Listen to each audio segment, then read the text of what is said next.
한국 사회에 희망은 있는가? 변혁의 방향과 민주화표로 해서 패권 질서에서 다자적 상호주의 체제로 이렇게 전환하는 그런 내용으로 해서 발제가 있을 예정이고 발제 후에 대담 토론이 잠깐 있겠습니다. 그렇게 한 다음에 여기 참석자들 포함해서 질의응답을 충분히 받고 해서 같이 참여하는 그런 형태로 진행을 하도록 하겠습니다. 먼저 행사 전에 인사 말씀이 있겠습니다. 오늘 인사 말씀은 행사 여는 인사로 김승현 이사장님을 문홍 이사장님 모시고 인사 말씀 듣도록 하겠습니다.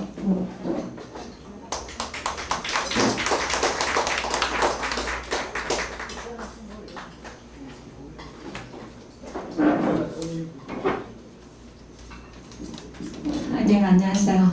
네, 저는 아래로 내려가겠습니다. 지금 사회를 보신 분은 저희 조합원 오문명 선생님이세요. 우선 이 문화공간 5는 찾아오시느라고 이제 위치는 다 아셨죠?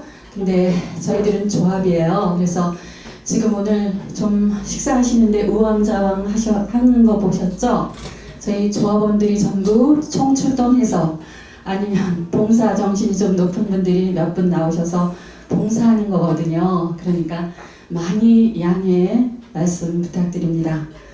저는 이사장 김승원입니다. 저는 실은 소설과 시를 많이 쓰는 본격적으로 쓰는 작가이고요. 어쩌다가 조합원을 하다 보니까 코로나 시대 때 이 문화공간 온도 굉장히 그 운영에 힘이 들었죠. 그래서 기획이나 이런 프로그램 좀 신경을 쓰고 조합원의 한 사람으로서 그렇게 신경을 쓰다 보니까 오늘날 이렇게 영광스럽게도 이사장이란 그 직함을 얻게 되었습니다. 네, 오늘 이제 정말 원근각처에서 이 시대를 굉장히 걱정하는 대한민국의 네로라 하는 그 대단한 브레인들 혹은 싱크탱크들이 많이 참석하셨으리라고 보고 있습니다. 그런데 지금 이래경 선생님을 오늘 모시게 된 것은 이 코너는 문화공간 온이 펼치는 그러니까는 명사와의 대화, 명사 초대석 이제 이런 프로그램이 있거든요. 거기 이제 2년, 3년 전부터 좀 기획하고 있었는데 마침 이래경 선생님이 민주당 혁신에서 하차하시는 걸 보고 바로 이때다. 대한민국의 혁신으로 그는 다른 100년 명예 이사장님을 하고 계신데 과연 이 난세를 어떻게 뚫고 가실 것인지 다른 100년을 어떻게 꿈꾸고 계신지 그것을 저희들 오늘 다 펼쳐 주시기를 여러분들께서 많이 질문해 주셔서 그렇게 그게 그러니까 꿈과 희망과 머리에 들어있는 모든 그런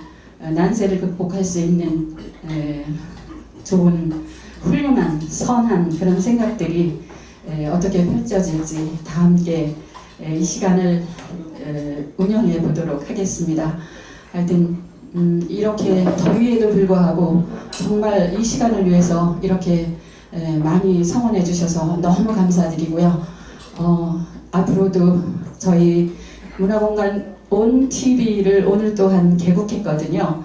그래서 그 TV를 통해서 좋은 프로그램을 계속해서 올릴 예정입니다. 문화공간 TV 많이 애청해 주시고요. 문화공간 온이 정말 이 시대 정신과 새로운 100년을 아우르는 그 예술과 문화 운동의 거점이요 중심지요 출발지로서 손색이 없이 최선을 다하겠습니다. 여러분 고맙습니다. 갑자기 문화공간원에서 하여간 뭔가 이 유튜브 프로젝트를 해보자고 제안을 했습니다. 그래서 저도 뭔가 해야 될 마이크를 잡고 말을 해야 될 것 같은 느낌이 들어서 수락을 했고요. 그래서 제목을 뭘로 할까? 고민하다가 제가 희망 만들기 혹은 희망 세상 프로젝트라는 이름을 줬더니 이름이 참 좋다. 그래서 격주로 진행하는 우리 이 모임의 이름은 희망 만들기 혹은 희망 세상 프로젝트입니다. 그 인간계가 동물계로 빠져나온 저기가 베르구송 같은 사람은 엘랑 비탈 생명의 도약이라는 표현을 썼고요. 유학에서는 그걸 생생지기라고 보죠. 생생지기. 그 엘랑 비탈 생명의 도약이든 혹은 생생지기든 그것을 드라이브하는 그 근본 동력은 희망이죠. 희망이라는 것은 세 가지 조건이 있다고 봅니다. 하나는 그 타자들, 나를 둘러싼 뭐 타인이든 세계든 타자를 대상하고 객관화하는 그런 작업이 첫 번째 작업일 거고요. 두 번째는 자기를 둘러싼 타자에 대해서 분석하고 상황 흐름을 판단하고 하는 그 어떤 지적 체계 혹은 그 대응 체계가 있어야 두 번째고, 그 두 개를 가지고 비로소 자기의 뭔가를 만들어 가려고 하는 실천 의지, 이 세 가지, 그러니까 자기를 둘러싼 세계라는 곳과 그것과의 대응, 그 다음에 그 속에서 자기를 실현하려고 하는 그런 노력, 이 세 개가 생생지기고 엘랑 비탈이고 전 희망이라고 생각합니다. 뭐 지금 우리 대한민국 상 잘 알죠. 뭐 여기 더 얘기할 거 없죠. 그냥 선거에서 진 정도가 아니죠. 나라를 도둑맞았습니다. 그것도 망나니 법비들한테. 뭐 우리 김승원 이사장님은 지금 나라를 팽목항에서 침몰하는 세월호를 바라보는 심정이라고 해요. 대한민국이라는 그 큰 저택에 불이 났습니다. 경제 규모가 세계 10위고 산업 캐파시티나 군사력에서는 6위라고 평가되는 이 거대한 거항 혹은 저택에 불이 났죠. 지금 우리한테 중요한 거는 왜 불이 났느냐를 따지는 게 아니라 빨리 불을 꺼야 되죠. 그렇죠. 그러니까 내년 4월 총선이 이게 불 끄는 일이잖아요. 이거 이상의 지금 급한 일이 없습니다. 지금 불이 왜 났는지 하는 그 다음 문제겠죠. 그래서 지금 우리한테 중요한 거는 불을 끄기 위해서 뭐 개혁 세력이든 민주 세력이든 진보 세력이든 모두가 연대 연합해서 하나가 돼서 내년 총선을 그 윤석열 정권을 무력화시키거나 뭐 가능하다면 끌어내리는 수준까지 선거를 이겨내야 됩니다. 이게 정말 중요한 거죠. 뭐 여기 있는 내용들은 뭐 그냥 저기 한데, 그런데 우리한테는 또 하나의 앙금이 있어요. 87년에 민주혁명도 했고 또 촛불혁명도 했는데 우리는 계속 도드리표. 왜 제자리로 왔지? 아니 그게 87년 그렇게 저기 있는데 오히려 기득권 세력이 자기 그 기반을 더 구축하는 핑계만 줘버렸고, 그래서 또 촛불혁명에서 끌어내렸더니 이건 뭐 이승만부터 이명박 박근혜를 합한 것보다 더한 그런 이 법비들이 또 들어온 이 상황. 그러니까 내년 총선이라는 긴급한 과제를 우리가 이겨낸과 동시에 왜 우리가 도토리표를 돌아왔느냐에 대한 자기 반성, 이것이 있을 때 비로소 우리는 망상이 아닌, 좌절이 아닌 새로운 희망의 근거를 갖는다고 생각합니다. 아까 제가 세 가지 얘기를 했지만 지금 이 시점에서 그 얘기를 다시 저기 하면 과거를 성찰하고 우리가 현재 가지고 있는 상황과 조건을 직시하고 분석하고, 그리고 비로소 거기서 새로운 좌표를 제시할 때 우리는 지난 30년간 되돌이표를 벗어나서 비로소 어떤 새로운 진정 진전이나 발걸음이 가능하지 않을까 생각합니다.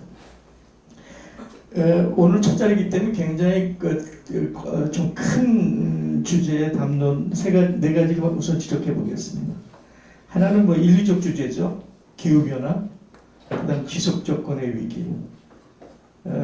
이 부분은 뭐 제가 전문가가 아니기 때문에 언제 필요하다면 이 자리에서 전문가를 불러다가 얘기를 해볼까 합니다. 두 번째, 지금 국제 질서가 격변하고 있죠.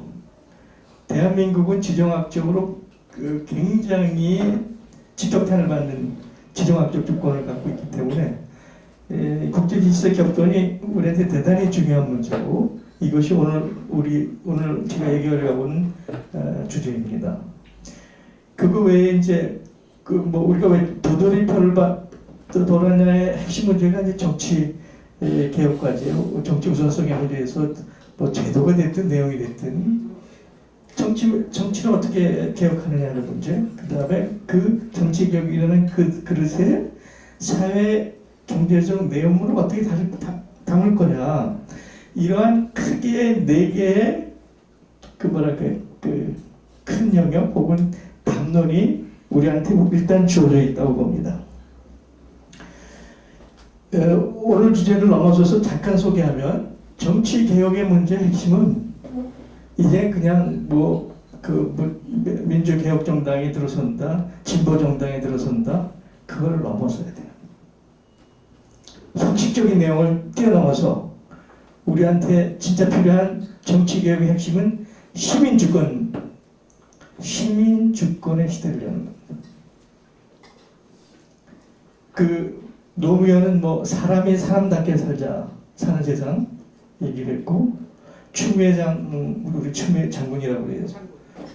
사람을 드높이는, 사람을 받드는 정치를 하자. 멋있죠. 그러나 그걸 뛰어넘어서 이제는 시민이, 우리가 주인이 되는 세상, 시민 주권의 시대가 정치개혁에 잡혀야 되고 묘포해야 되고 과정으로 설정해야 된다. 이건 앞으로도 우리가 끊임없이 이 문제의 주제를 반복적으로 얘기할 겁니다. 사회 경제 문제를 담아내기 위해서는 우선 시장 기제, 시장이라는 것을 어떻게 해석하느냐가 대단히 중요한 문제인데, 일반적으로 우리한테 알려져 있는 것은 자유시장 경제, LM이라고 하는 시장 만능주의라고 얘기할 수 있죠.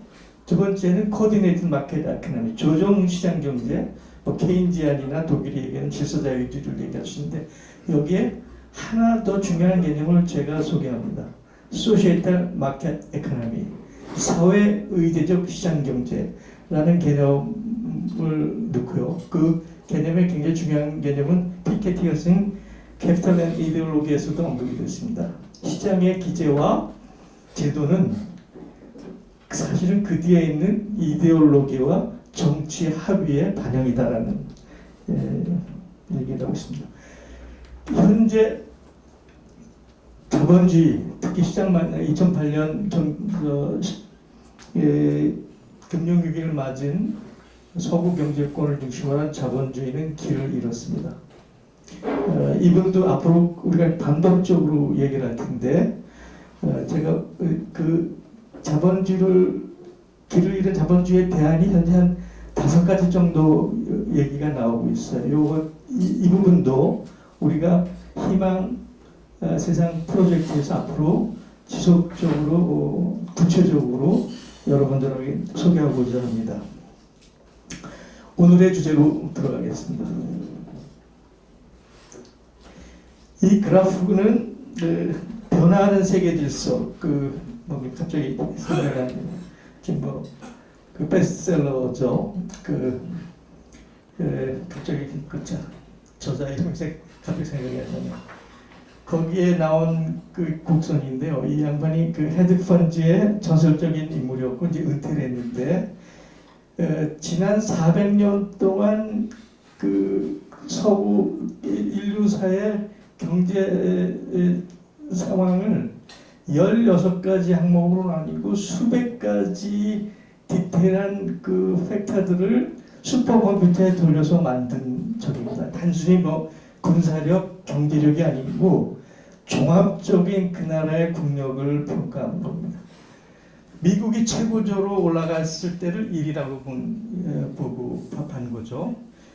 그런데 그 지난 300~400년 동안 그 저희 패권 국가들은 대충 100년에서 150년 사이클로 포물선을 그리고 사라집니다. 네덜란드가 그랬고 영국이 그랬고 지금 미국이 피크에서 저물고 있습니다.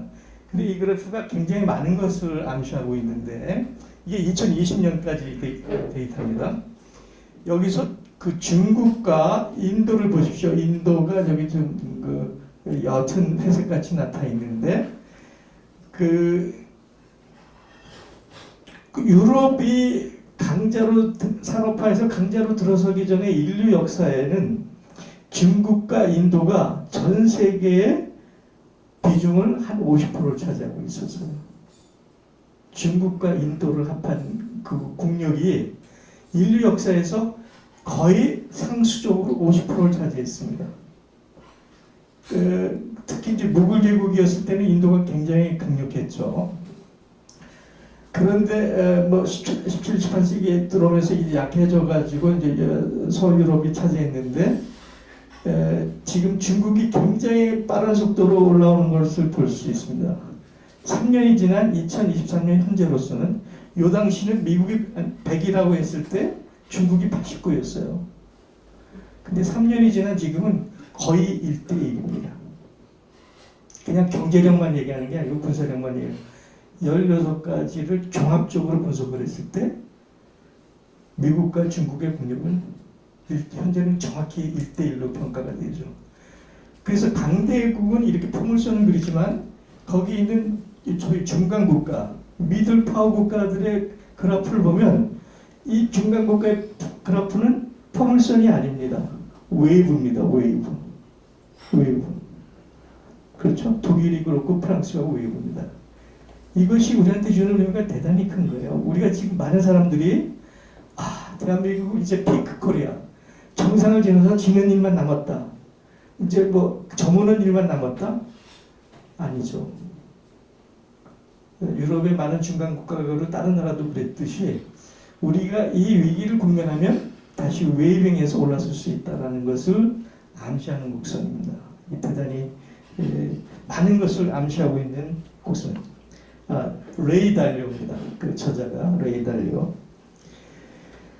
국제관계 혹은 국제 질서를 얘기할 때 우리는 크게 두 가지 지정학적 이론의 충돌을 봅니다. 하나는 강대국의 그 패권적 성격을 합리화하고 그것을 받쳐주는 이론을 현실주의 이론이라고 그래요.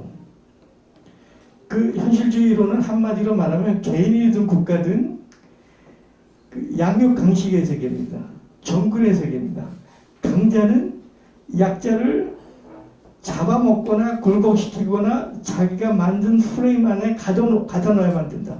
왜냐하면 국제 질서에서는 국가 주권이 아무것도 없고 상대방이 무슨 생각을 하고 있고 내가 혹시 취약점을 보일 때 어떤 상황이 나올지 모른다고 하는 그것 때문에 끊임없이 양육강식적 논리, 상대방을 굴복시키거나 포섭시키거나 가두거나 자기 편을 만들지 않으면 자기가 당한다라는 그런 기본적인 컨셉, 이것이 현실주의를 갖고 있는 기본 컨셉이에요. 양육강식의 논리, 정글의 논리. 뭐 디테일하게 들어가면 다양하게 있습니다. 뭐 고전적인 현실주의서부터 최근에 와서는 이제 그 스티븐 발트라고 해서 그 하버드의 케네디 스쿨의 주임 교수하는 양반은 조금 틀립니다. 실리적, 실용적 혹은 다자주의를 수용하는 현실주의로 넘어가긴 하지만 기본적인 구조는 강자의 논리, 강자가 약자를 잡아먹는 정글의 논리가 현실주의인데 그 반대되는 논리는 상호주의죠. 상호주의 논리는 아까는 이제 사자와 호랑이 같은 정글의 법칙이 작동된다 그러면 상호주의는 초식동물, 얼룩말이라든지 그 아프리카 대륙에 있는 얼룩말이 무리를 져서 사는 모습이라든지 식물이 군락을 이루는 모습을 상호주의라고 얘기할 수 있죠. 이런 가장 이미지적인 개념은 대나무 숲을 생각하시면 됩니다. 대나무 군락을 보면 대나무는 밑으로 땅속에서 뿌리가 서로 연결된 모직을 형성해서 아무리 큰 바람과 비바람이 불어와도 밑에서 뿌리가 서로 연결이 돼서 버텨내죠. 이것이 상호주의적 개념의 가장 상식적 개념입니다.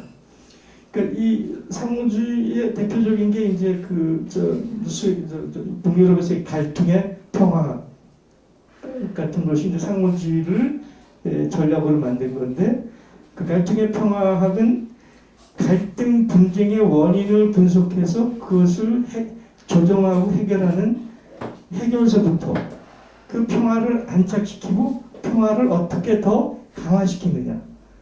그러니까 평화를 분쟁의 요인을 제거하고 평화를 안착시키고 평화를 어떻게 강화시키느냐. 이 세 가지 단계로서 접근하면서 단순히 정치 군사적인 게 아니고 사회 경제 혹은 역사 문화까지 총괄하는 다층적 접근을 합니다. 근데 현실적으로 상호주의에서 가장 중요한 것은 경제와 통상을 위한 후회주의죠. 그게 이제 우리 국제사회에서 많이 적용하고 있는 게 이제 미국이 2차 대전 이후에 1970년대까지는 상당히 그 국제 질서에 큰 기여를 합니다. 그 기여에 경제와 통상 금융을 통해서 그게 브레튼 우드 협약이라고 통칭하고 있는 내용들인데, 브레튼 우드 협약이라든지 WTO라든지 FTO라든지 지금 뭐 굉장히 유행하고 있는 각 지역마다의 지역 협약들이 그런 호혜주의, 상호주의에 기초하고 있는 거죠. 근데 이 상호주의에서 항상 뒤통수를 때리는 게 특히 이제 미국이 얘기하는 건데, 민주주의와 딕테이터십 혹은 뭐 독재주의 혹은 전제주의라는 가치 개념을 도입을 해요. 가치 개념. 상호주의를 말하자면 무력화시키는 개념으로 미국이 제기하고 있는 게 가치 개념입니다. 근데 꼭 서구의 개인적 자유주의적 민주주의만 옳은 건가요? 아니면 사회적 이민제적 민주주의는 틀린 건가요? 우선 질문을 던져봅시다. 그래서 이런 현실주의와 상호주의가 국제사회에서 끊임없이 부닥치는 거죠. 그래서 국제기구의 실질적인 유효성이나 그 현실적으로 나타난 작업들이 두 개의 충돌인데, 거기엔 역사적으로 몇 가지 경험적 사례가 있습니다. 17세기 유럽에서 소위 천주교 캐톨릭이 지배했던 쪽에서 개신교가 들어오면서 30년 종교전쟁이 있었잖아요. 그 종교전쟁을 마감하면서 비로소 주권국가라는 개념이 정립이 됩니다.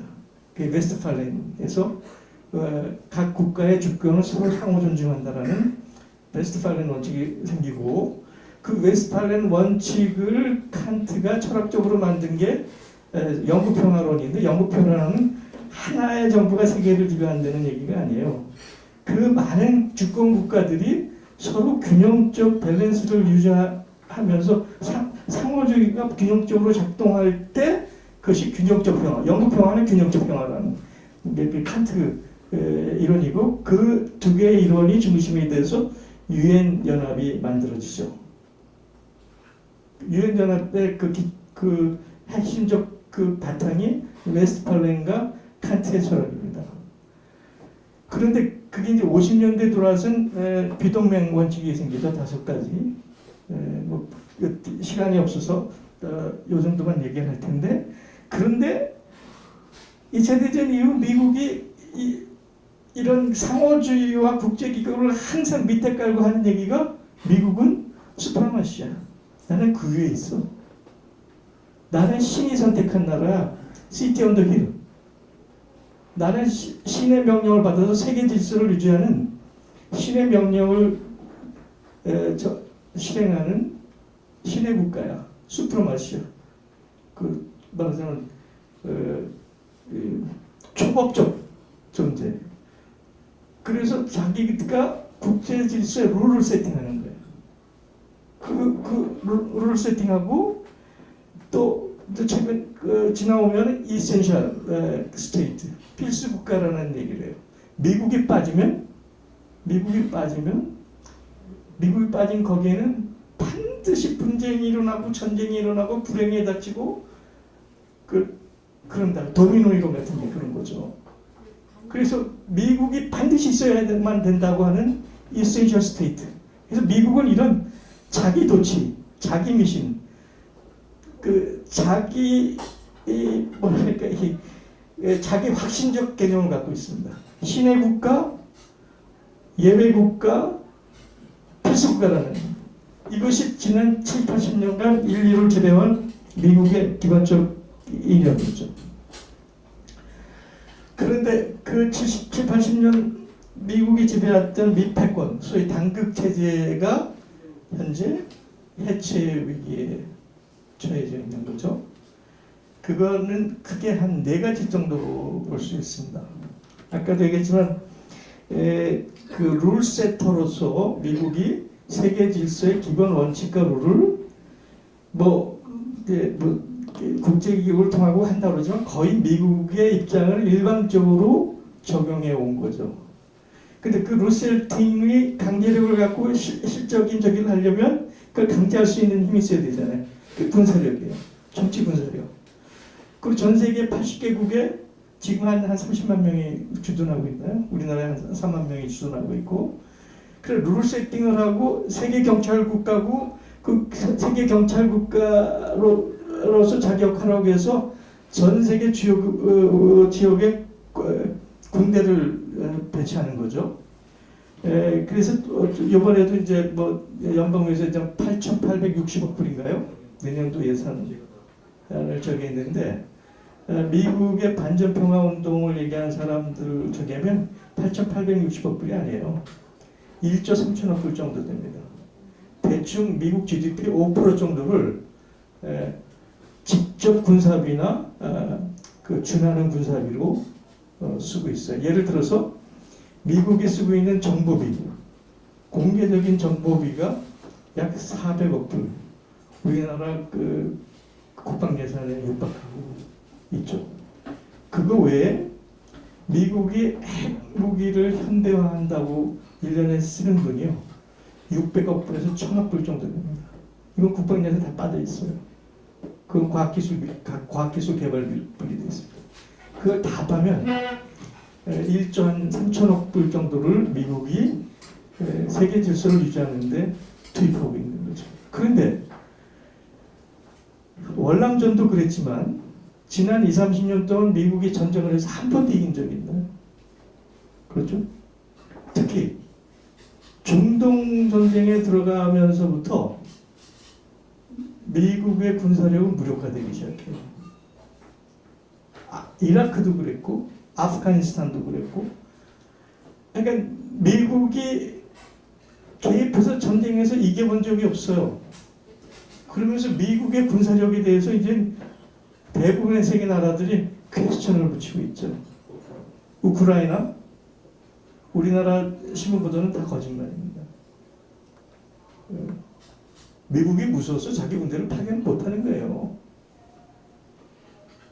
이제는 종이혼 행위가 된 거죠. 미국의 군사력은 더 이상 세계 질서를 유지하는 파워가 아닙니다. 무너져가는 거죠. 경제력, 아까 브레튼 우드 얘기를 했지만 1944년, 45년 종전 때는 미국의 경제력이 전 세계 50%였습니다. 산업적으로도 또 금융적으로도. 그리고 44년 정했지만 달러가 금하고 태환이 되면서 기축통화로 입장을 굳혔죠. 그런데 이제 스태그 인플레이션이 일어난 1970년대를 지나면서 1980년으로 넘어오면서 워싱턴 컨센서스라는 걸 통해서 시장 만능주의를 전 세계에 강요하고 진행하기 시작합니다. 워싱턴 컨센서스는 시장 만능주의, 민영화, 자본의 유익을 위해서 러시 투 바텀, 그리고 그 자본의 이익을 방해하는 모든 것을 제거한다. 노조 혹은 제도 혹은 상대방의 주권국가 모든 것을 다 무력화시키는 게 시장만능주의죠. 그런데 그거는 경제적 논리를 얘기했지만 그 뒤에는 미국의 제국주의를 유지하게 하겠다는 미국의 자국주의 개념이 확실하게 뿌리를 내리고 있었던 거죠. 근데 그 2008년에 금융위기로 뭐 우리가 쉽게는 뭐 낙수 효과라든지 다 거짓말인 게 드러났잖아요. 그게 전 세계적으로 드러났지만 미국 자체가 부산층이 붕괴하고 양극화가 되고 최근에 이제 우크라이나 전쟁을 더 그렇지만 달러화가 최근에 이제 급격히 진행되고 그 자원의 탐욕 때문에 기후 위기가 발생하는 거죠. 기후 위기 누가 뭐래도 근본적이고 일차적 책임은 미국의 패권이고요. 바로 이 시장 만능주의죠. 그 다음에 이 시장 만능주의를 동원해서 생산성이 올라가느냐? 안 그래요. 케인지안이 적용됐던 1940년부터 1970년대까지 미국을 중심으로 한 서방 국가의 프로덕티비티, 생산성은 연간 2, 3%였습니다. 지금 1%도 안 돼요. 이게 모든 게 지속 가능하지 않다는 걸 보여줍니다. 미국의 경제가 무너졌죠. 미국은 그 경제학자가 렌티어 캐피탈리즘이라고 해요.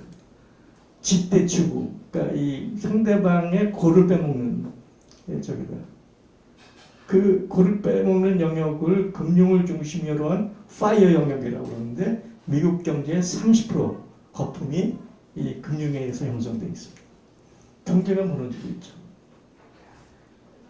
그 다음에 1980년대 이후부터는 아까 얘기했던 이제 군사 경제적인 것 떠나서 이념적인 걸 강조를 해요. 그래서 이제 하버드의 나이어 교수라고 사실 뭐 CIA가 키워낸 인물이라는 소문이 있는데 나이어 교수의 그 소프트 파워 개념의 저기가 그동안 CIA에서는 그 뒤에서 온갖 정보나 군사력을 동원해서 온갖 못된 짓을 해왔잖아요.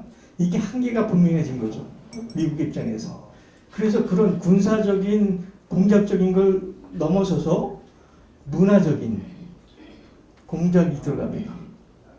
문화적 공작을 중심으로 해야 돼요. 그래서 그 문화의 중심적인 게 아까도 얘기했지만 민주주의, 인권, 국제법 질서, 투명성, 책임 이런 저기에서 서구 민주주의와 개인자유주의와 사적 소유권이라는 이 축을 관해서 전 세계 칼라혁명을 합니다. 이거는 가치를 축으로 하는 혁명이죠. 그 뒤에는 미국의 수많은 싱크탱크와 거대 자본이 있고 그 중에 대표적인 게 NED라고 있어요. National Endowment of Democracy, 뭐 국가 민주재단이라는 이것이 홍콩의 우산혁명을 일으키는 그 상당한 역할을 하고 아마 이 부분도 우리나라는 아주 깊숙이 들어와 있고 현재 우리나라 언론 지형을 만든 것이 바로 미국의 이 소프트 파워 프로그램입니다. 이것을 워싱턴 프레임이라고 해요. 그리고 지난 70여 년간 미국이 세계를 지배했던 것이 워싱턴 룰, 워싱턴 컨센서스, 워싱턴 프레임인데 아까 두 개 얘기를 했고요. 워싱턴 프레임. 미국이 민주주의 국가인가요? 미국이 인권이 있는 나라입니까? 미국에 질서가 있어요? 거기에 무슨 투명성이 있고 책임이 있어요? 우리가 미국을 그렇게 바라봅니까? 아니죠. 미국이 만든 자기 가치 개념이 자기 발등을 찍고 있는 형국이죠. 이 모든 게 이제 작동이 안 되는 시대가 된 거예요. 그래서 미 패권이 스스로 무너져 가고 있습니다. 그 마지막 택한 게 소위 그 전방위적인 어드버서리, 상대국, 적국이라고 하는 중국을 향해서 하이브리드 전쟁을 하고 있는 겁니다. 하이브리드 전쟁은 전통적인 군사 정치적 전쟁이 아니에요. 기술, 산업통상, 이념 모든 것을 종합한. 그래서 요즘 최근 나온 게 디카플링하다 이제 저기 하는 게 뭐 디리스킹이라는 표현은 다 비슷한 얘기들입니다. 제가 그래서 미국의 단극적인 싱글 폴라 이 유니폴라가 무너지면서 예상할 수 있는 한국 국제 질서는 세 가지 분기점이 있죠. 미국이 자기 자신감, 지금 미국의 경제력은 그 아까 거품을 뺀 요즘 얘기하는 PPP 구매력 지수로 볼 때 17% 수준입니다. 그러니까 2차 대전이 끝났을 때 50%였죠.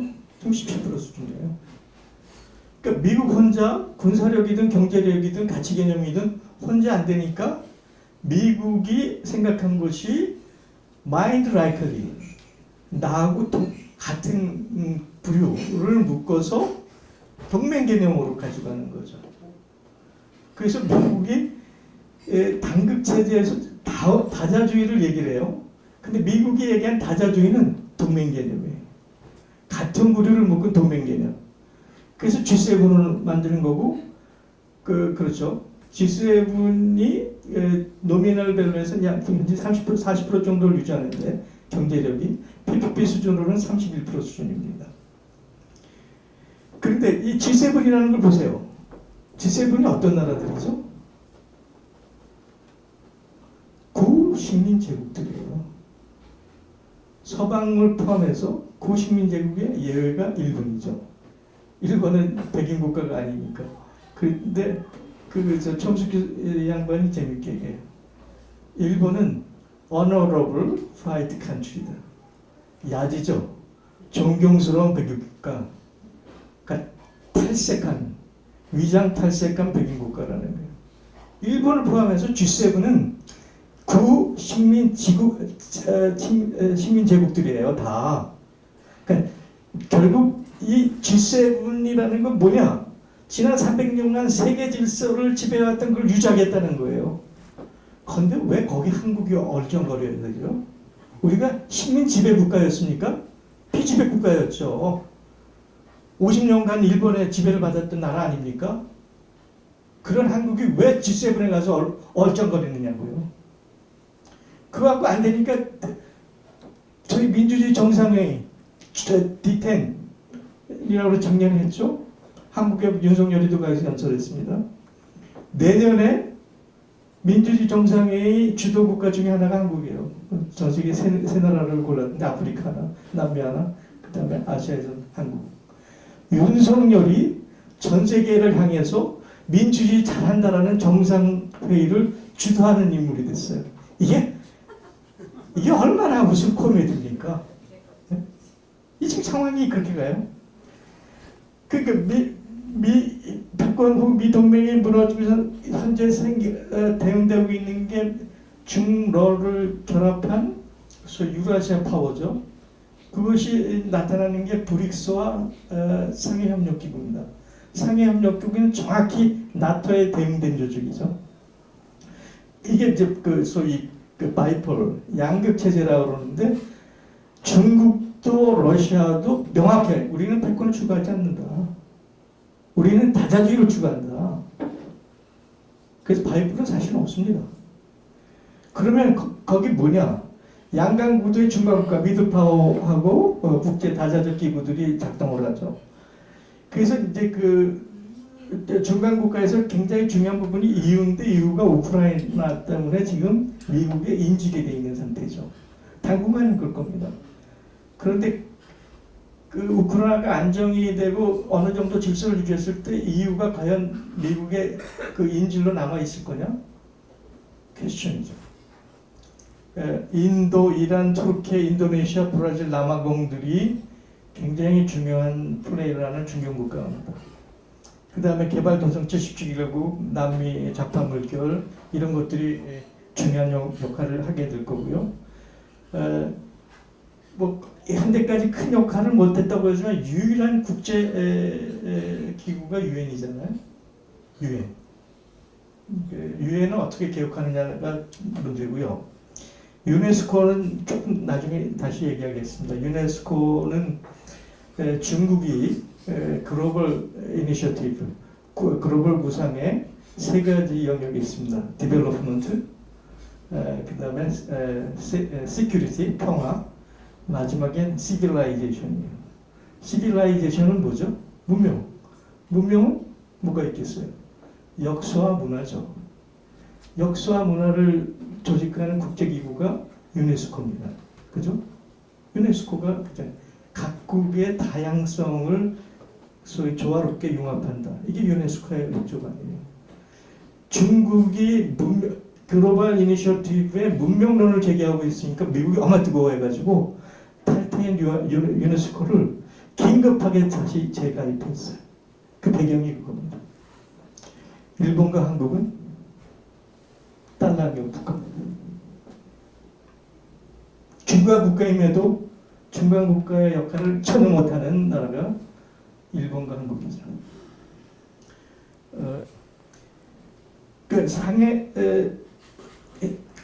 미국은 자기 패권을 유지하기 위해서 내놓는 이론이 헤게모니 스테빌리티 시오리, 그러니까 패권 안정 이론과 헤게모니 트랜스퍼 시오리, 패권 이전 이론이라는 두 가지 얘기를 얘기합니다.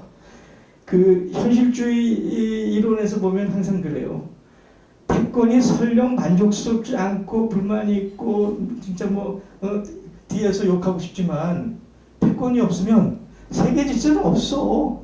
세계는 그냥 또 장글이 되는 거야. 싸움이 되고 막 불안하고 개판이 되는 거야. 그러니까 조금만 불만스럽고 마음에 안 차더라도 패권 질서를 순응하는 것이 세계 평화 질서에 유리한 거야.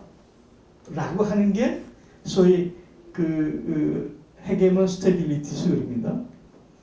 근데 그 얘기를 더 강화시키기 위해서 말하자면 대칭적으로 얘기하는 게 헤게모니 트랜스퍼 시오리예요. 무슨 얘기냐면 미국이 만든 이 세계 질서가 무너지면 그 다음에 오는 건 누구냐? 중국과 러시아 같은 독재국가, 전제국가야. 우리가 너 불만스러운 미국이지만 우리가 있으니까 이나마 세계 평화가 유지되고 질서가 유지되지, 우리가 없어지고 중국과 러시아가 되면 전 인류는 동물농장 사육당할 거야. 그래서 끊임없이 미국의 상대국가, 자기들이 전략적으로 보면 적국을 악마화하는 이론이에요. 이게 우리가 일상적으로 정하는, 미국이 항상 러시아와 중국을 악마화하죠. 마치 우리가 우리 수구 세력이 북한을 악마화하듯이 똑같은 원리입니다. 그래서 미국이 빠지면 그런 전제 독재 국가가 들어와서 동물농장의 사회국가 된 너희들은 그랬나요? 여기 아주 대표적인 케이스가 있습니다. 동남아 전쟁, 베트남 전쟁이 일어났을 때 미국이 도미노 이론 얘기했죠. 베트남이 넘어가면 동남아 전체가 공산주의국가 돼. 그래서 키신저도 거주범이 있지만 캄보디아, 라오스에 어마어마한 폭격을 해서 수백만 명을 죽이잖아요. 그죠? 근데 월남전이 끝나서 미군이 철수했는데 그게 동남아가 어떻게 됐죠? 아시아니. 현재 세계에서 가장 미래 전망이 밝은 나라가 아세안이에요. 그러니까 미국의 헤게모니 트랜스퍼시브리는 거기는 사회국가들이 되고 막 독재국가 되고 만약 불안과 아비규환을 만들어야 되는데 미국이 빠진 동남아, 캄보디아, 라오스까지 포함해서도 세계에서 가장 미래 전망이 밝은 지역으로 변해가고 있어요. 이게 얼마나 하군지를. 그 반대론이 소위 뮤트럴 그러니까 상호적 다자주의 이론. 아까 얘기했죠. 이 상호적 다자주의 이론에 의하면 미국은 보통국가가 돼야 돼요. 미국의 보통국가라는 얘기는 뭐냐면 미국은 자기 국가 방해만 전념하면 돼요. 자기 국가의 번영에만 주력해야 되는데 세계 경찰국가니 세계 안녕 질서 생각하지 마라. 니네는 미국 너희만 생각해라. 이게 미국의 보통국가예요. 그러면 되는 거예요. 미국을 협박하는 나라는 세계도 없습니다. 미국은 그 점에선 천의 국가예요. 대서양 태평양에 거대한 대양이 미국을 방어해 주잖아요. 캐나다가 미국을 치겠어요? 멕시코가 미국을 치겠어요? 미국이라는 국가의 안보는 전혀 문제가 없는 나라입니다. 그냥 보통 국가로 돌아가면 돼요. 그런 거죠. 그럼 미중 관계는 세 가지 쓰려고 했어요. confrontation, 대결, 적대. 그 다음에 competition, 경쟁. 그 다음에 cooperation, 협력. confrontation을 빼고 누가 잘하나 경쟁적 파트너십, 파트너적 경쟁.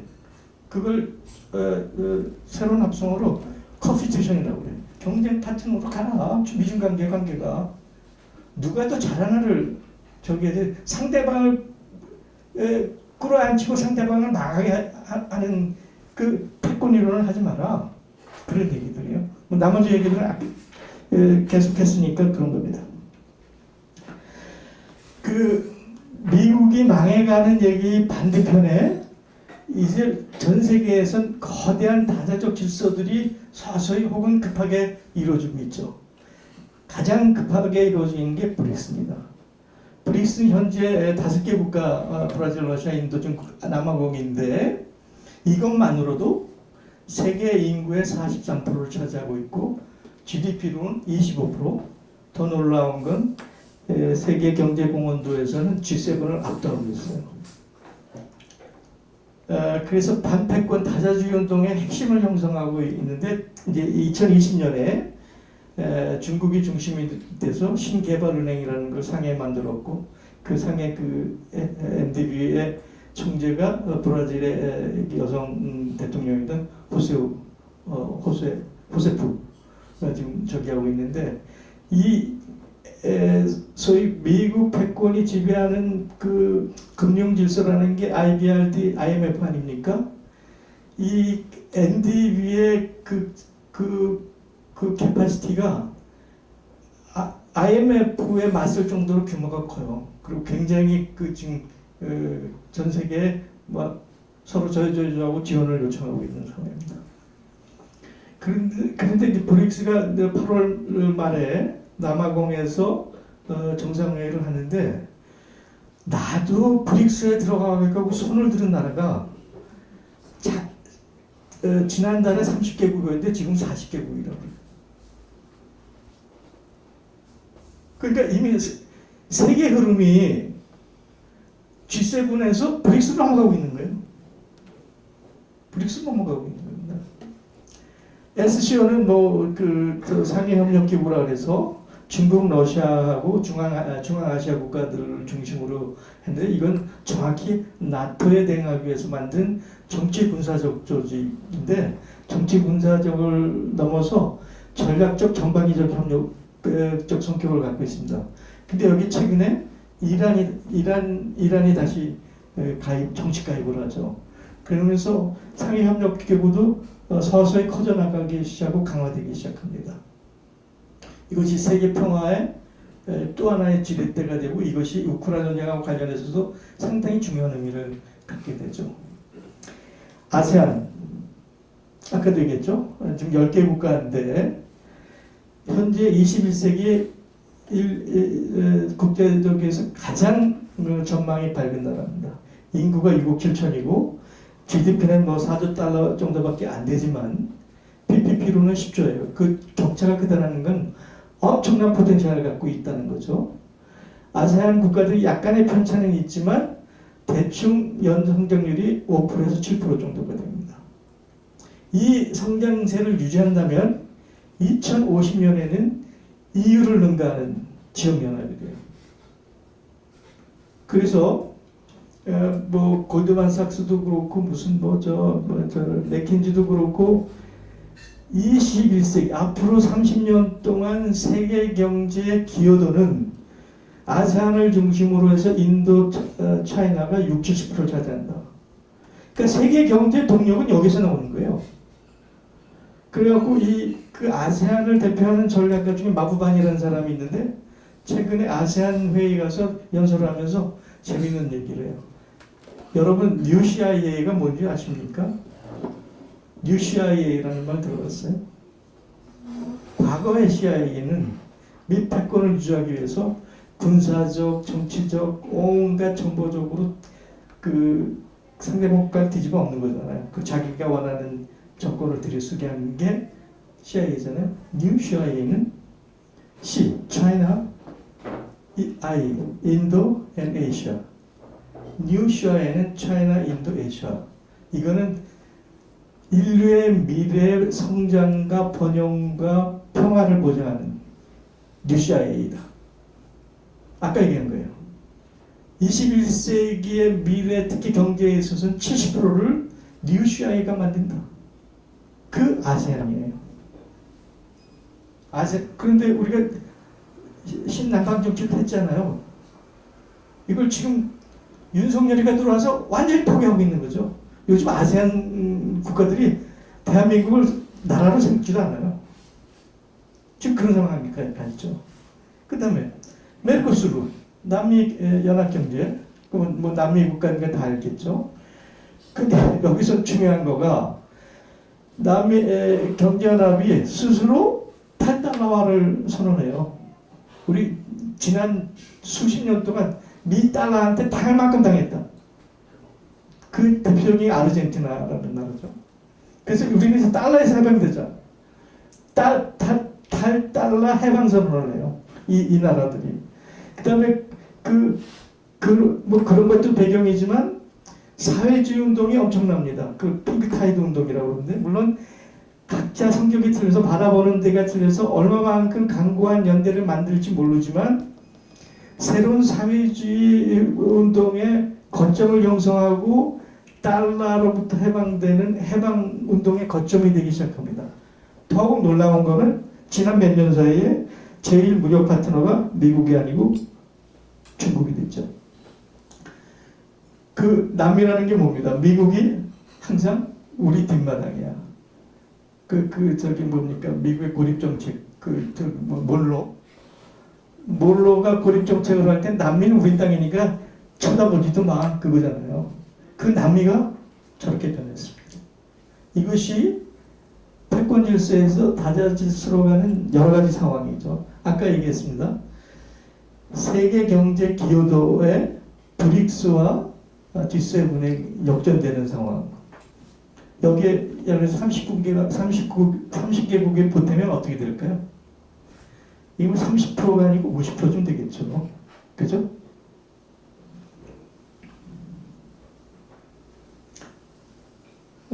이것도 IMF가 저기한 겁니다. 그냥 보십시오.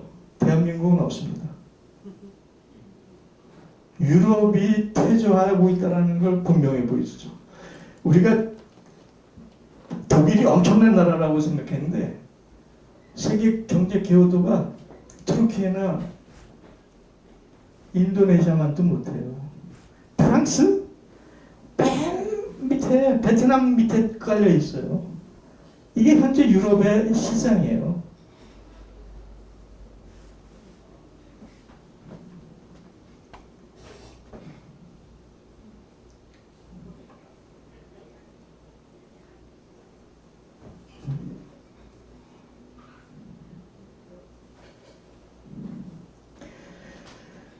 그 역사 학파 중에 아날학파라고 있어요. 지경학적 조건이 대단히 중요하다. 해서 그 물질 세계의 역사라는 책도 썼고 지중해 역사라고 쓴 브로델이라는 인물이 그 대표적인 인물인데 그 아날학파는 구조가 세계 체제가 국면을 결정하고 국면이 사건과 행위자를 통제한다. 그러니까 행위자나 상황 사건은 국면을 뛰어넘지 못하고 국면은 세계 체제를 뛰어넘지 못한다. 라는 그 이론을 만듭니다. 근데 그거는 이제 팍스 아메리카나라는 확고한 고착된 세계 체제가 있을 때 얘기죠.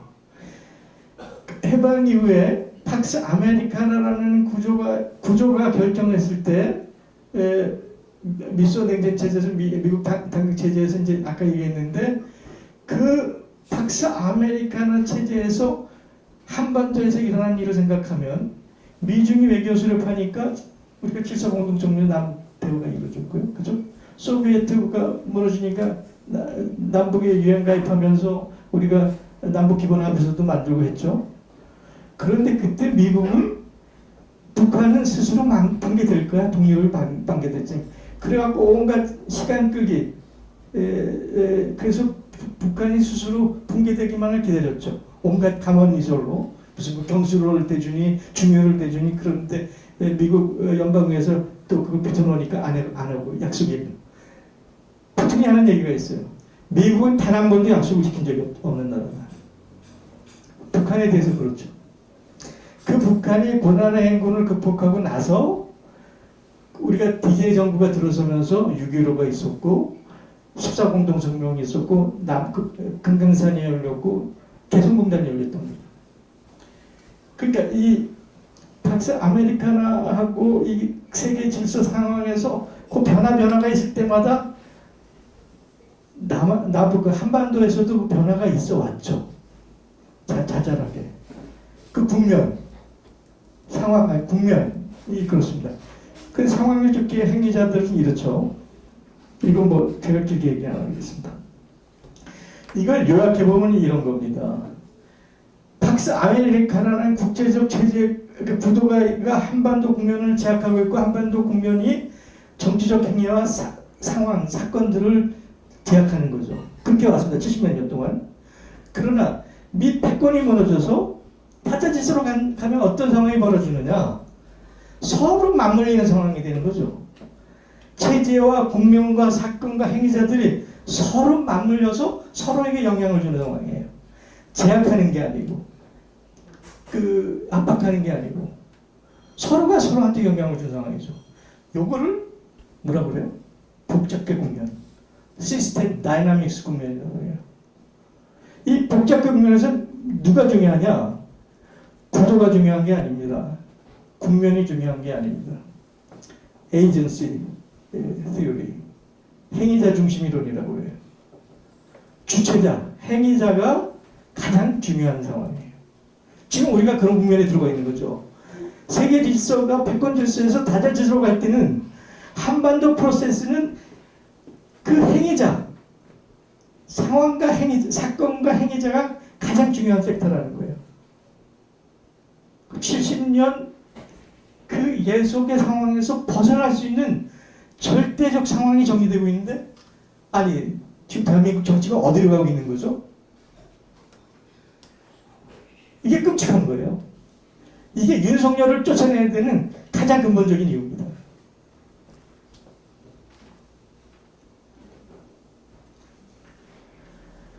그 구조 국면 행위자 간의 관계를 뭐 제가 이렇게 요약했습니다. 이거 뭐 보시면 알겠죠.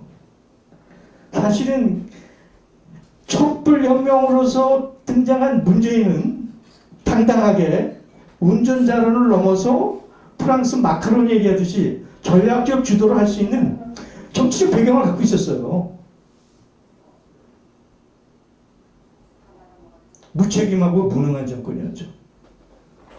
그냥 당한 거예요. 아니 한미 워킹그룹이 뭡니까? 네?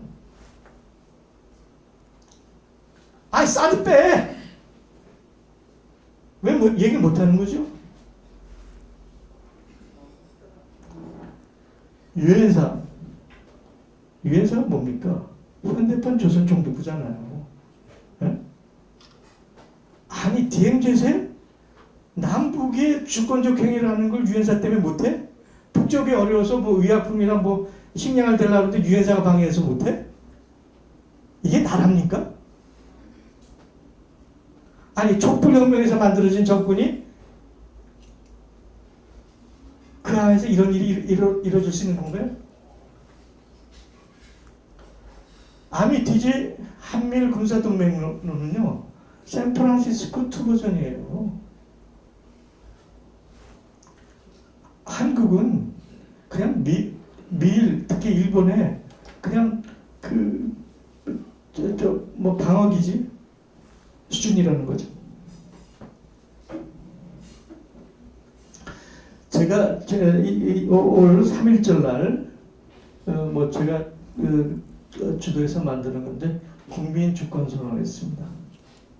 이것이 상호적 다자주의, 다자적 다급 질서로 갈 때 대한민국이 지향해야 될 7가지 사안이죠. 뭐 그 무도한 법피로부터 민주주의를 지켜내는 국민주권, 뭐 언론주권, 뭐 통상과 금융에서 자기결정권을 강화하는 경제주권, 뭐 노동주권, 민생주권은 사실 주권이라는 게 이라기보단 뭐 내부적 문제인데, 여기서 가장 중요한 것은 동북아의 몰아치는 전쟁 위에 대립하는 민족 평화주권이죠. 그죠? 이게 지금 국제 질서에 격변하는 과정에서 우리가 추구해야 될 정확한 방향이고 좌표죠. 이것이. 근데 지금 윤석열은 뭐 하고 있죠? 정반대로 가고 있죠. 7가지 전부가 정반대로 가고 있어요. 아니 세상에 해도 이런 뭐라고 할 말이 없는.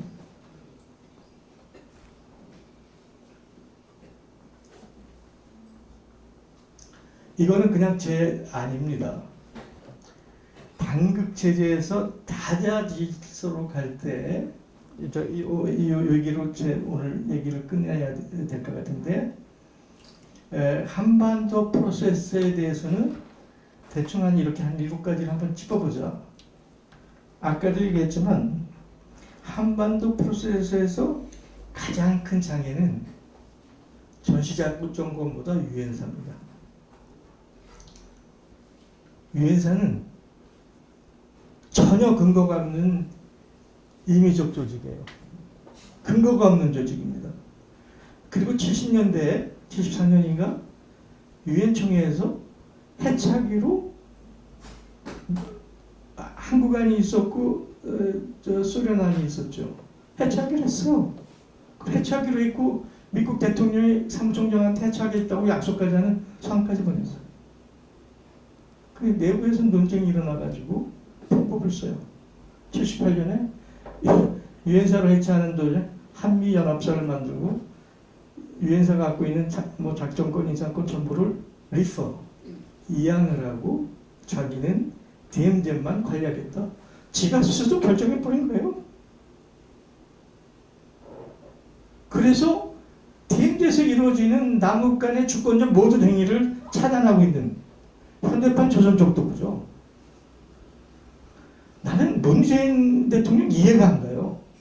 아니 유엔사가 무슨 남북에 물자를 주고 뭐 사람이 우리나라 하다못해 국회의원이나 정치인이나 저기에서 DMZ에서 갔는데 유엔사 허락을 받고 가야 됩니까? 우리나라 정치인이 주권적 행위를 하는데 이런 조직이 왜 있어야 되는 거죠? 아무 근거도 없는데. 유엔사의 기능을 축소시킵니다. 대한민국의 주권적 행위에 간섭하지 마라.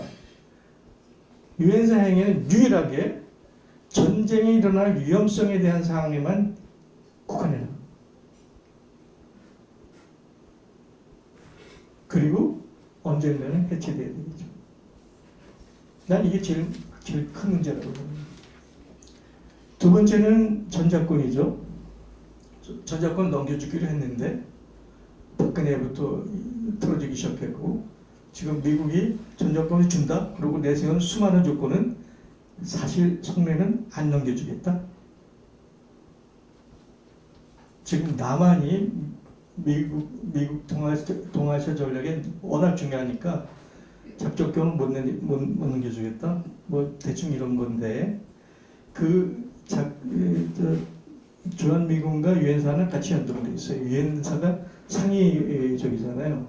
그 동아시아에서 요구사항이 있을 때 전략적 유연성이라는 이름으로 주한미군뿐만 아니라 한국군조차도 한반도를 떠나서 제3지역으로 투입될지도 모르는 상황이죠. 전자권은 다시 새로운 조건이 들어서면 미국에 강하게 확실하게 일정을 잡아서 넘겨받아야 됩니다. 그러면 주한미군의 성격이 소위 작전계획 5천 몇 해갖고 연합사 작게 뭐 5천 매세 내용이 뭔지 알아요? 평양을 점령하는 거잖아요. 예? 북한을 붕괴시키자는 게 주한미군의 기본 목표잖아요. 작전권을 회수하고 나서는 주한미군의 성격이 지역의 균형자로 바뀌어야죠. 북한을 붕괴시키려고 평양을 저기 하는 게 아니고,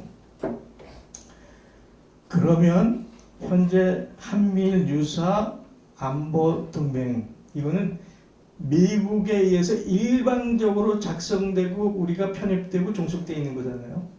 시키는 대로 하는 거죠. 지금 윤석열 정권은 이 군사적인 문제, 외교적인 문제는 백악관이 써주면 그냥 백악관이 써준 대로 저기 하는 조커라고 그래요. 무슨 이 뭐라고 그래? 앞에 허수아비, 아니면 좀비 수준이죠. 그러면 작전권을 회수하면 한미일 안보 동맹이 아니고 미군이 있을 때는 지역 안보의 균형자로 있다 그러면 이거는 동맹이 아니고, 동맹은 강자가 약자를 묶어두는, 아까 현실주의론에서 얘기했잖아요. 동맹은 강자가 주위에 있는 놈들 꼼짝 말아가고 묶어두는 족쇄예요. 동맹은. 그러니까 한미 관계는 동맹 관계라고 얘기하면 그걸 인정하는 거예요. 상호조약이다. 한미 간은 군사 상호조약이라고 바꿔야 돼요. 그 다음에는 그렇게 바뀌죠. 그러고 났을 때 우리가 이제 종전선언의 문제가 들어가겠죠. 근데 종전선언 역시 우리가 중국도 100% 믿을 수가 없는 거고, 러시아도 모르는 거고, 우리가 북한도 100% 모르니까, 그럼 지역 안보를 어떻게 할 거냐? 한미 동맹으로 한반도 안전을 보장받는 것보다 지역 안보 체제를 구축하는 게 훨씬 유리합니다. 아까 아세안 얘기했지만 아세안 안보 체제가 있죠. ARF라고 그럽니다. 유럽에도 나토 말고 오슬로 세큐리티 카운슬 오브 유럽에서 오슬로 유럽 안보 회의라는 게 있어요. 근데 큰 실질적인 역할은 못 하는데, 어쨌든 한반도가 미일 동맹을 넘어선 다자적 지역 안보 체제로 넘어가는 것이 우리한테 훨씬 유리하고 훨씬 미래지향적이죠. 그렇게 가면서 다음에 오는 게 평화협정의 문제죠. 평화협정. 근데 아까 얘기했지만 미국은 워낙 복선이 많은 적이에요. 미 행정부 대통령이 한다고 그러고 연방에서 뒤통수 치기도 하고, 대통령이 편지 써서 유엔사를 해체한다고 그랬는데 합참에서 반대하니까 안 하고, 여러 가지 핑계와 복선을 갖고 합니다. 그러니까 한반도의 평화협정 체제를 미국 행정부만 갖고 우리가 진행할 수가 없어요. 확실한 국제적인 강제 보장을 받지 않으면 평화협정은 의미가 없어요. 그걸 어떻게 확보해내느냐, 연구를 해야죠. 그렇고 났을 때 우리는 남북관계를 넘어서서 비동맹의 얘기를 구체화할 수 있습니다. 지금 비동맹 운동, 중립화 운동 하시는 분들이 많은데, 물론 지금 준비하는 건 맞죠. 구상하는 건 맞죠. 그러나 우리가 중립화 비동맹의 문제를 갈 때는 평화체제가 이루어질 때 혹은 그 이후에 저는 가능하다고 생각을 합니다. 그럼 남는 문제가 있죠. 북한이 어떻게 할 거냐. 많은 사람들이 우리나라 언론 때문에 북한은 온갖 핑계를 대서 무슨 수를 써서도 핵무장을 했었을 거다. 그렇게 생각하죠?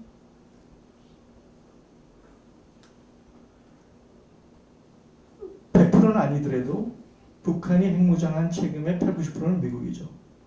북한이 핵무장을 할 수밖에 만든 수많은 사건과 조건들을 미국이 제공한 거죠. 94년 소위 AF라고 General Agreement 안 지켰잖아요. 그렇죠? 부시가 들어와서 뭐라고 그랬어요? 저놈하고 협상을 해? 저 불량 깡패 같은 국가를 조져서 무릎을 꿇겨. 그 딕체니, 럼스펠드, 부시가 대통령이 되기 전에 공개적으로 한 얘기예요. 그러니까 북쪽에서 그래? 그럼 우리가 핵농 축조 한번 해볼까? 그랬더니 켈리가 들어가가지고 난리를 쳐서 CVID 해갖고 미국이 제재가 들어가죠. 그렇잖아요? 그리고 중국이 주도해갖고 육자 해갖고 했잖아요. 2002년 3년인가? 그래서 그 9.19 선언했죠. 육자 통이 곧바로 델타 뱅커 아시아 사건을 터뜨려서 북한을 자극하고 그 육자 합의를 무력화시킨 건 미국이죠. 끊임없이 그랬어요. 끊임없이. 마지막 하노이까지도. 북한은 완전한 평화가 보증이 되고 국제사회 일원으로 확실하게 들어간다고 하면 핵을 포기할 용의도 있습니다. 그러나 북한은 아주 조심하고 돌다리 걷듯이 하겠죠. 그렇잖아요? 완벽한 조건과 상황이 아니면 핵을 함부로 포기하지 않을 겁니다. 그 과정은 네 가지죠. 동결, 감축, 최소, 해체. 이거는 육자 회담에서 합의된 그 조건에 따라서 단계적, 동부적, 쌍계병진 외에는 방법이 없습니다. 예를 들어서 동결하기 위해서 미국이 상당 부분의 제재를 양보하고 그것이 감축하기 위해서는 예를 들어 연락사무소를 만든다든지 미국의 상징적 기업들이 북한에 투자를 해서 그것이 어떤 평화의 안전변이 제공된다든지 그래서 최소 수준의 핵무기를 갖고 있는 조건에서 완벽한 평화협정이 맺어지고 국제적인 개런티가 있을 때 비로소 해체 단계에 들어가는 거죠. 그 단계는 다양하게 설정할 수 있을 겁니다. 그 단계가 아니고는 북의 핵 문제를 해결할 방법이 없다고 봐요, 저는.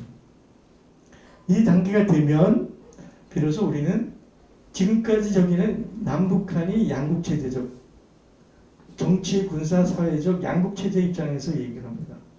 그럼 이 단계가 됐을 땐 우리는 역사 문화적으로 하나의 민족이라는 통일제왕적 담론을 시작할 수 있죠.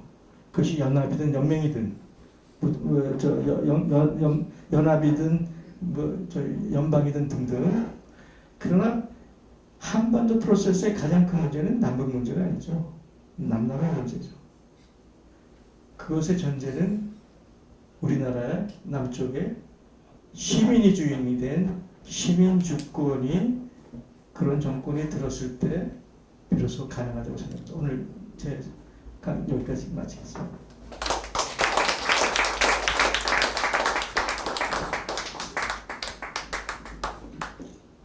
긴 시간 동안 미국을 비롯한 세계 100번에서 다자 체제로 이렇게 전환이 되어야 된다는 말씀을 해주셨고 또 나중에는 한반도 상황까지 이렇게 짚어주셨습니다. 하여튼 좋은 내용을 가지고 여러분들과 같이 한 자리에서 얘기할 수 있다는 게 너무 좋습니다. 그래서 시간상 빨리 진행되어야 되기 때문에 다음에는 짧게나마 대담 토론 형식으로, 그러니까 질의응답식으로 좀 간단하게 들어보고 그 이후에는 여기 참여자들 다 포함해서 질의응답을 받는 걸로 그렇게 하겠습니다. 예.